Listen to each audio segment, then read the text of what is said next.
magaalada Madiina nin la oran jiray Julaybiib radiyallahu anhu nin wuxuu ahaa damiima oo aan aad u qurux badnayn waliba iska kaftan badan oo meelaha dadka la kaftama faqiir magaalada Madiina aqal iyo qaraabo iyo qaran midna kuma leh mar walba wuxuu la fadhiistaa nabigeena kaleey salaatu wasalaam oo nabiga wada fadhiistaan marka masjidka laga kala dareero nabiga isaga isku hada maalin buu nabigu ku yiri ma guursatay markaas yaa rasuulullah aniga ayaa ii guurinaya nagaygan iska faqiirka xoolo malihi qurux malihi dagaankaygi maaha magaalada Madiina ayaa ii guurinaya xaliif waliba ree ansaareed Abu Laha xaliif markaas nabigu maalin maalmaha kamida buu ku yiri haddana ma guursatay markaa buu yaa ii guurinaya aniga nabi Allah laba saddex jeer markuu nabigu sidaa u weydiiyay nin ansaari oo ree Madiina oo inantiisu inay qaan gaadhay uu nabigu ka warqabay ayaa nabigu ku yiri inantaada ka soo doonaya ay si markaa buu yiri oo nabi Allah maada inantaada iga soo doonaya waraha inantaada baan doonaya ay si markaas uu ninkii aad ugu farxay ansaarigii waad iga heshaa wax weeg markaa buu nabigu ku yiri anigu uma rabin naftayde yaad u rabtaa hadda Julaybiib baan u rabaa waa nin magaalada Madiina laga yaqaano miskiina faqiira waliba aan qurux badan lahayn oo dad ma aragtaan quruxsan aanan ahayn laakiin waa shakhsi iimaani ilaahay ku xidhan oo asxaabada kamida weeyaan markaa buu yiri ya rasuulallah ma Julaybiib baad inanteeda ha Julaybiib baan u doonaya anu gabadha ma doonay Julaybiib baan u doonayay markaas uu Julaybiib bal inanta hooyadeed baan tala galinay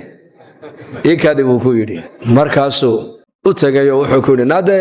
gabadheeni wala inaga soo doonay markaa ooyay inaga soo doonay nabi Maxamed kaleey salaam markaa tooba nicmade nabigu naftiisa lama rabo ayuu la rabaa Julaybiib Allah hayka Allah oo kale isticmaashay markaas warsoonaki hebel iyo hebel intaasoo oday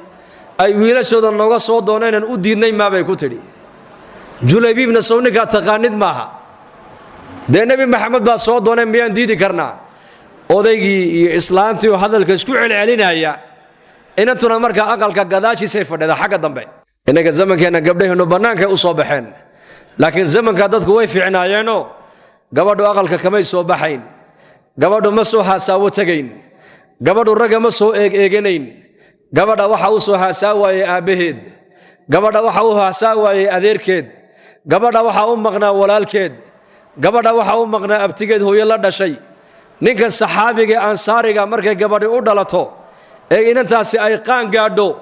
ay nabiga u sheegi jireen ku oran jireen nabi Allah inantaydii way qaan gaadhay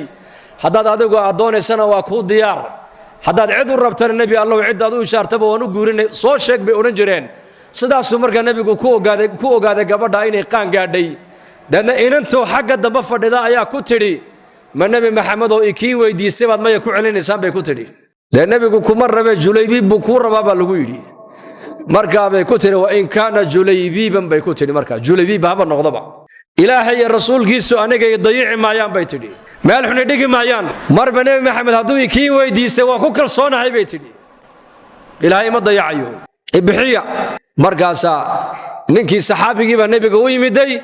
ya rasuulullah gabadhii waad naga heshaa ninkaad sheegaysay bay yidhahdeen waa ku daaqnay si markaa buu nabigu u yeedhay saxaabadii war Julaybiib gabadh baa la siiyey bal ha loo gurmado markaa nin walba wuxuu hayay buu siiyey war bal waa kan aqalkii mariinkii iyo meherkii iyo waxaad hawshii inta ku galba lagu yiri magaalada Madiina markaa suuqa Madiina laga naadin jiray marka jihaadka la baxayo dhawaaq buu maqlay markaa la leeyahay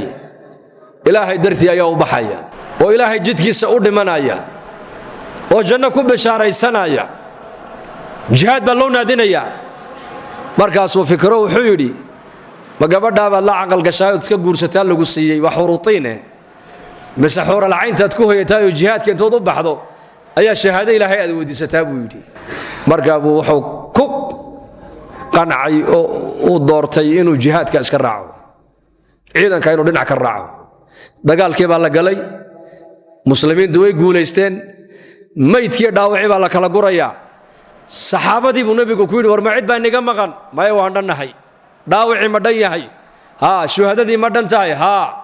aniguna laakiin nin baan tabayaa buu nabigu yiri anigu nin baan tabayaa waa ninka nabi Maxamed saxaabadiisu ay tabigu way ka waran nabigu tabay nikee tabaysa Julaybiib doona waxaa la helay 9 nin oo mushrikiin intuu dilay dhaawacay soo gaarsiiyeen oo dhintay oo dul Allah loogu tagay meedkii dhexdeedii markaas nabigu yiri soo qaada kaasaan kamid ahay buu anigu sidaas yaani sidoo u dhintay waan jecelahay weeyaan sidaan rabay buu u dhintay haddaan dhiman lahaa sidoo u dhintay baan u dhiman lahaa weeyaan macnuhu hada minni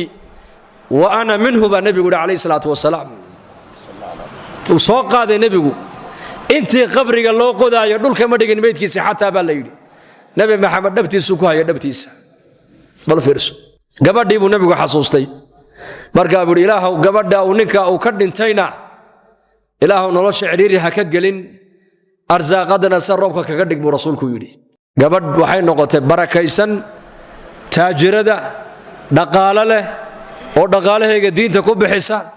oo rixin barakaysan leh markaasay oran jirtay ducadii nabi maxamed waa kaas waa ka faa'iideystay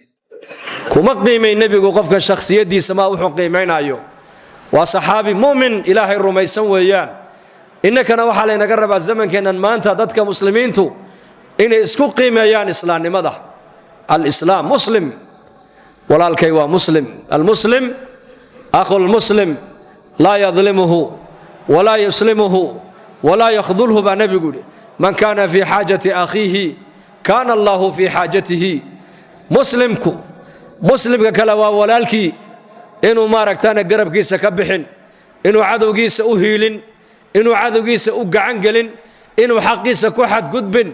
ninka walaalkii xaajadiisa u quminaya intaad walaalka muraadkiisa aad ku maqan tahay adigana muraadkaaga ilaahay baa ku maqan intaad walaalka u gargaarayso adigana ilaahay baa ku gargaari